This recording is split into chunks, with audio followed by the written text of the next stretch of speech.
Journaling has changed my life for the better, and I know that it can do the same for yours. So, what's stopping you? Hello everyone, welcome back to my channel. If you are new here, my name is Milana, and in today's video I wanted to give you guys some tips on how to journal for beginners. So without further ado, let's go ahead and get right into the video. Number 1, find your why. I feel like once you find your purpose for you to want to start journaling, it's gonna really fuel that fire for you to want to journal every single day. So really sit down and ask yourself, why do I want to start journaling? Do I need a safe space where I can simply vent, let out any thoughts or emotions that I can't really tell anyone else? Do I need a journal where I can just simply reflect on the day and know how I can do better tomorrow and how I can change my life and turn it around? Or do you simply just want to journal because you want to start manifesting your dream life? You want to manifest that job you've been wanting. You want to manifest that relationship you've been wanting, so on and so forth. I feel like journaling is often seen as a form of just simple writing, and it's not. There's so much more to journaling, such as you can be really artistic and you can paint in a journal. You can do pictures in a journal, and there's so many options. So really sit down and ask yourself, why do I want to journal in the first place? And once you find that reason, that will fuel your fire to want to journal more. Number 2, let go of comparison. As the saying goes, comparison is a thief of joy. Do not compare yourself to others, because at the end of the day, everyone is different, and what may work for you may not work for someone else. For example, there's so many awesome YouTube videos out here that show you how to bullet journal and kind of show you that they doodle in their journals with so many cute stickers, markers, and things like that. But there are also other people, like me for example, that simply don't enjoy doing that type of stuff. When it comes to journaling, for me personally, I just like to write down a whole bunch of stuff on my paper and that's it. Call it a day. I'm very simple when it comes to journaling, but I'm not saying it's not okay for you to simply, be extravagant. You do what works best for you, but simply do not compare yourself to others, because at the end of the day, you are journaling for yourself, and what may work for you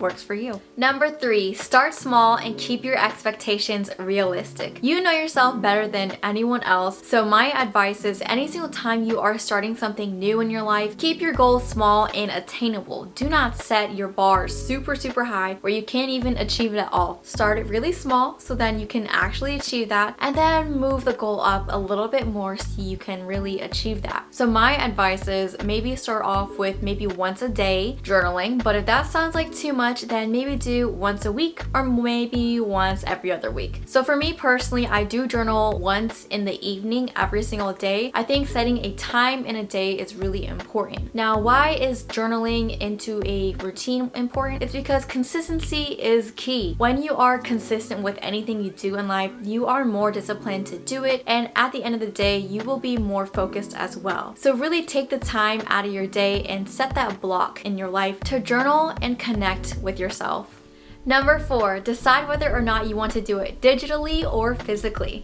Of course, there are ups and downs to both, but ultimately, like I said, whatever works best for you, you have to do it that way. So when it comes to physical journaling, having an actual hardcore journal with you, I feel like you are able to have that mind and paper connection when you're writing down all of your thoughts. But you have to keep in mind, if you have a thought somewhere like you're walking out through nature and you don't have your physical journal with you, you're going to be kind of bummed out, like, oh man, I wish I was able to write this down. Now, I'm not saying you can't carry your journal with you. I mean, you could if you really wanted to, but for me personally, I just like to leave my journal at home, have it in a safe space where I know that only I am available to grab it. Or you can have a digital journal where you can kind of type your thoughts out on paper, or maybe you have an iPad where you can just simply write it down. The good thing about having a digital journal is wherever you go, your thoughts can go with you. But at the same time, when you are doing it digitally compared to physically, I feel like the mind and the paper connection is way better than the typing connection, but I could be wrong. So at the end of the day, choose whatever works best for you, and you don't necessarily have to choose one or the other. You can do both if that works for you. One journal at home for your safe thoughts, and one journal on the go for inspiration and ideas. So physical or digital, or simply do both.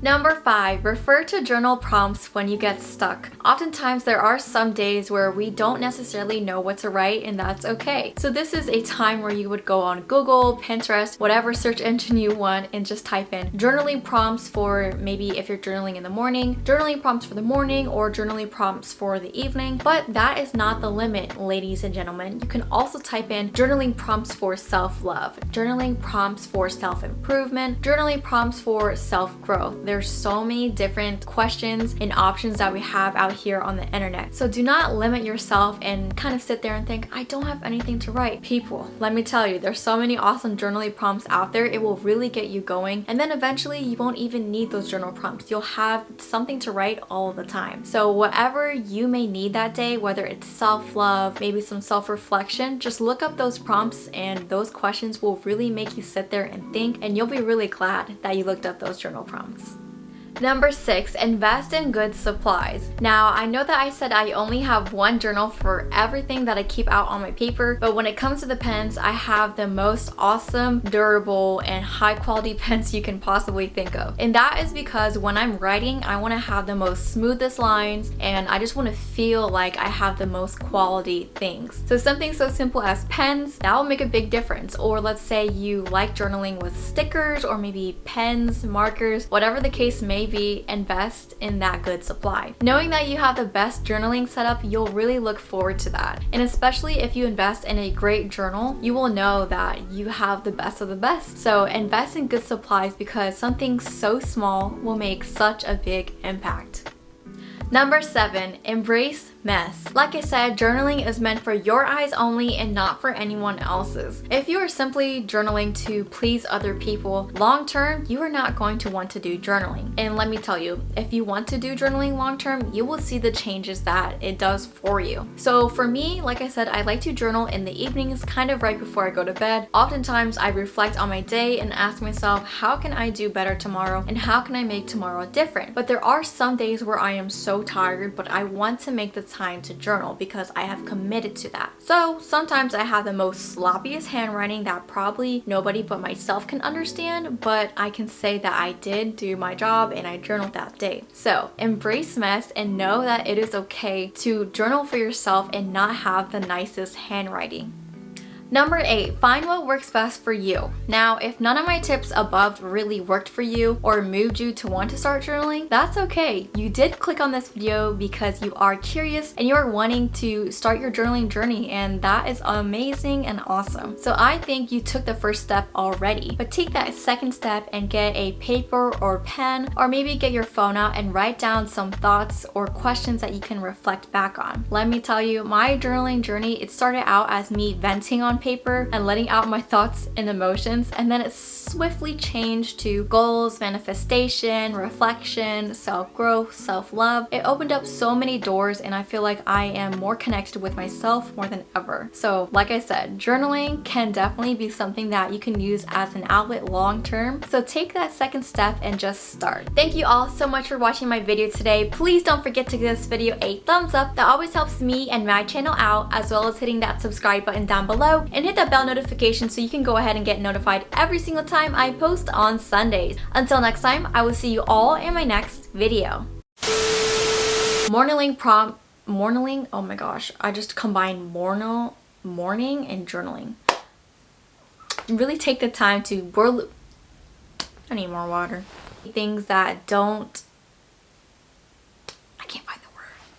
So please, when you first start journaling and you are a complete beginner,